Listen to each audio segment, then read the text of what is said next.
Na aula de hoje, iremos falar sobre os BRICS: Brasil, Rússia, Índia, China e África do Sul. Iniciamos falando sobre o baixo crescimento do PIB, relacionado principalmente à Rússia e ao Brasil. Falando sobre a Rússia, nós podemos observar que o baixo crescimento econômico esteve associado à crise financeira e à queda do preço do petróleo e do gás natural, que são seus principais produtos de exportação. Já no caso do Brasil, nós podemos observar que foi um pouco diferente. As causas foram crises políticas internas que tiveram impacto sobre as atividades econômicas no país, principalmente a indústria e o comércio, ok?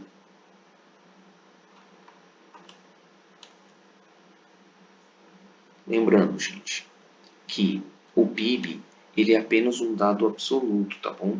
Então isso quer dizer que, apesar de o PIB, por exemplo, do Brasil ser um pouco elevado, isso não significa que a sua população ela possui uma boa condição de renda no geral, mas que a gente pode observar que existem crises políticas internas que refletem uma realidade, né? Pois uma parte da população vive em situação de extrema pobreza e de pobreza, além de outras carências, como saúde, educação, habitação, entre outras coisas.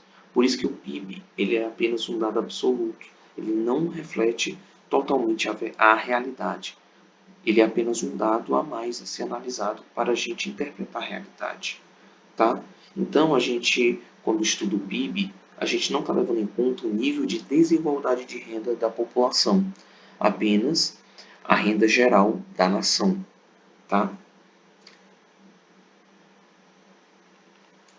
E falando sobre a questão da balança comercial, certo? É importante explicar esse termo, tá? No caso, quando o PIB ele está com baixo crescimento, a balança comercial está desfavorável. Mas o que é uma balança comercial? É a relação entre o valor das exportações e o das importações de um país. Quando o valor das exportações ultrapassa os da importação, disse que tal país teve superávit comercial. Porém, quando ocorre o contrário, disse que houve um déficit comercial. Ok? Certo. Vamos falar agora sobre a questão do BRICS e a revolução técnico-científico-informacional. Tá? Essa revolução alterou a produção e a produtividade de mercadorias e serviços, elevando-as de modos sem precedentes, além de possibilitar o surgimento de novos produtos. Os conhecimentos por ela conquistados possibilitaram agilizar a produção e a troca de informações. Certo, gente?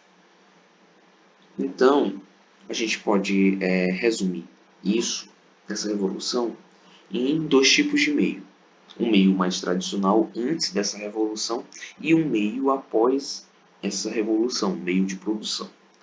No meio de produção tradicional, existia uma proximidade de fontes de matéria-prima, de energia e meios de transporte, o mercado consumidor, etc.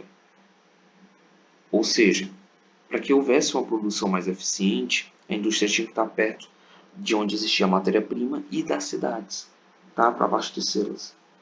Porém, após essa revolução técnico-científico-informacional, houve uma flexibilização do trabalho, tornando a mão de obra mais barata, havendo incentivos fiscais para a instalação de empresas e atração delas, né, para regiões que houve um planejamento regional por parte do Estado, o desenvolvimento de centros de pesquisas, tá, principalmente voltados para a economia,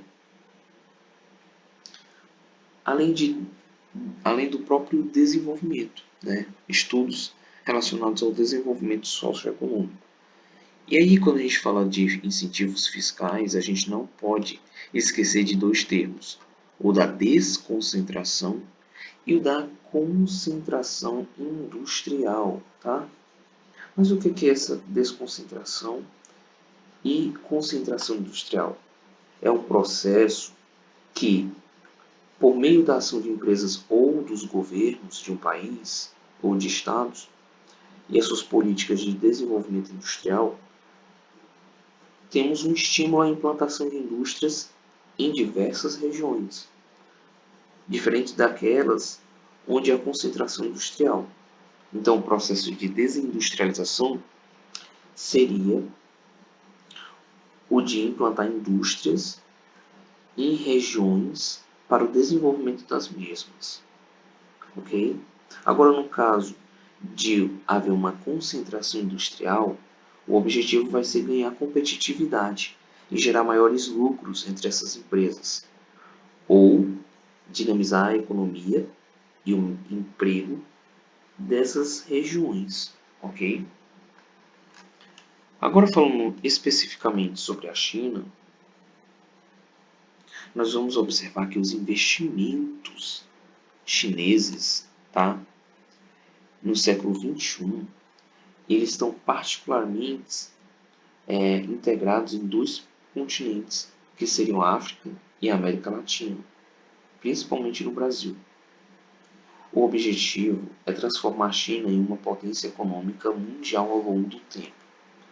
E, em consequência, isso vai fortalecer sua influência na ordem mundial ou geopolítica global.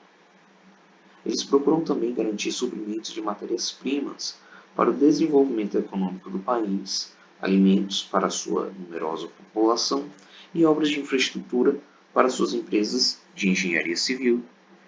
Então a gente pode observar os dois continentes retratados aqui nesse gráfico. E na África, nós podemos observar que os principais países que recebem esses investimentos são a Nigéria, o Sudão, a Etiópia, a República Democrática do Congo e a África do Sul, que na própria África do Sul já existem mais de 300 mil chineses, certo?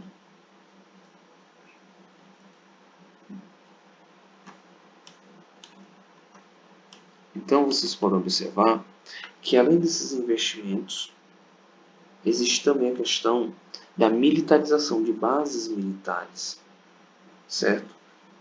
Em países como esses continentes da África, esses países do continente africano e também da América Latina, tá? Então são incentivos e militarização. Espero que vocês tenham gostado desse resumo e bons estudos. Até a próxima!